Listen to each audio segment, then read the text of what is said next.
Okay, so speaking of Koi, I actually think it's pretty fucking hilarious that I interviewed her back in the day. The first one to really blow her up, bro. But before I knew that you were her dad, I interviewed her, and it was she had a spark as a rapper at the time, but it was mostly like, oh, this is Trippie Redd's girlfriend. He was the first one. At Rolling Loud 2019, I think. He was the first one, bro. Yeah. That's like when I seen her on your show, I was just like, I'm looking at her and she's smoking. And remember, this is like, how many years? 4 or 5 years ago, This is yeah. when she first started. Yeah. So, you know what I'm saying? She's like 21 maybe. So she's smoking. So again, me, the father, I'm like, look at her.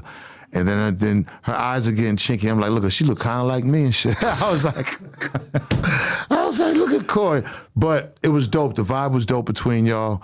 And I just was like, oh shit. Because I knew you was doing your thing. Like, I've seen you. And I was like, damn, how did Koi get on Adam's 20? You know what I'm saying? Like, that was kind of like, it was odd, but I was proud of her. Like, okay, she's making moves. Like, it was like right. You know what I'm saying? That's how I looked at it. And then it was crazy, like a couple of years later, to see like, oh, it's actually happening. Like, she's actually blowing up now. But I had always thought she had a shitload of personality and charisma and star power.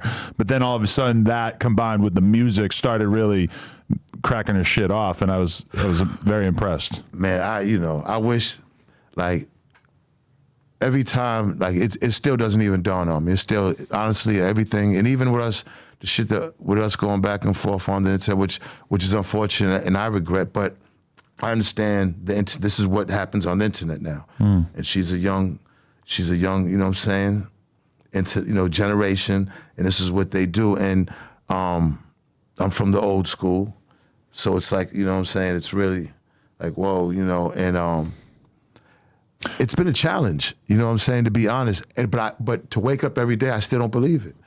I hear her song everywhere. I be in the Uber, the song play, the gym, song play, the fucking Target, the song play, like, and it's just like, I can't, because everything prior to what I've been through before Koi is a lot of shit. And then now, for this to be happening now, like, I'll be 60 in a couple of years, like, and I'm like, this shit crazy as fuck. The success rate for a young rapper is infinitesimally small. It's like extremely it's like the NFL, unlikely. not for long. Exactly, yes. It's very, like, the idea of you having the tenure that you've had in hip hop and then your daughter becoming a successful rapper is like such a long shot.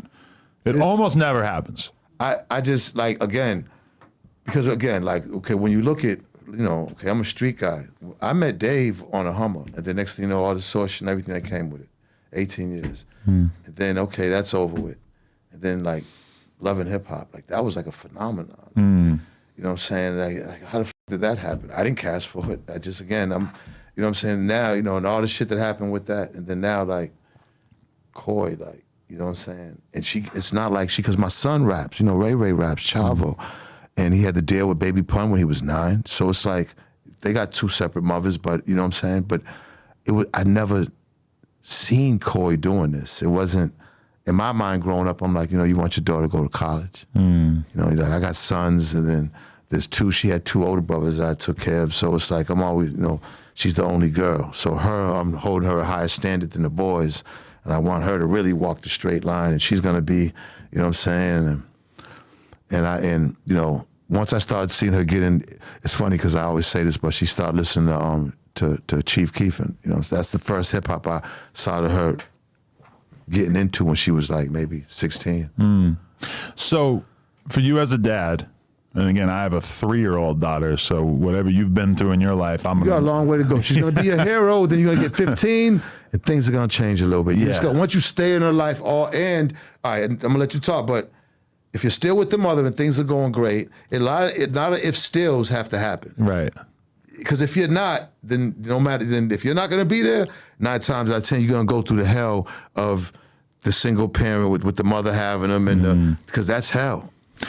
That's a different type of hell. But even if you stick around, is it quite likely that you're going to run into issues with them in general, just because they're so rebellious and independent? If you're in the house, it's going to be just like, it's going to be like what they want it to be. They want it to be, all kids want, especially girls, I think, especially girls, they want their mother and father to be together forever, in the house forever, grow old forever. They want to see, I think now that I've went through this with Koi, I think they want that. They have a vision of that.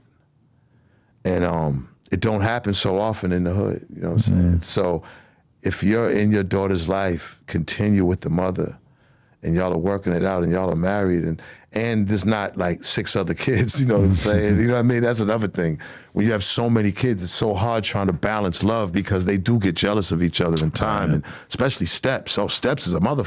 Oh, yeah. You're with your new girl, and then the kid comes, you know what I'm saying, the baby mother. I don't know, it's a lot. People don't understand what we go through. Right. But you do the best you can, man. And what a definition of a father is, well, if you stay with her, is going to be different from a definition of a father who is not living with her and has to send money or you come stay with me on the weekends or on the holidays. It is a different, it's a difference. So, okay, my question is, what's the hard part for you as a dad? Is it seeing them date guys and not necessarily having any say in it? That's very hard. Is it the fact that cultural norms around nudity and being half naked in music videos have changed?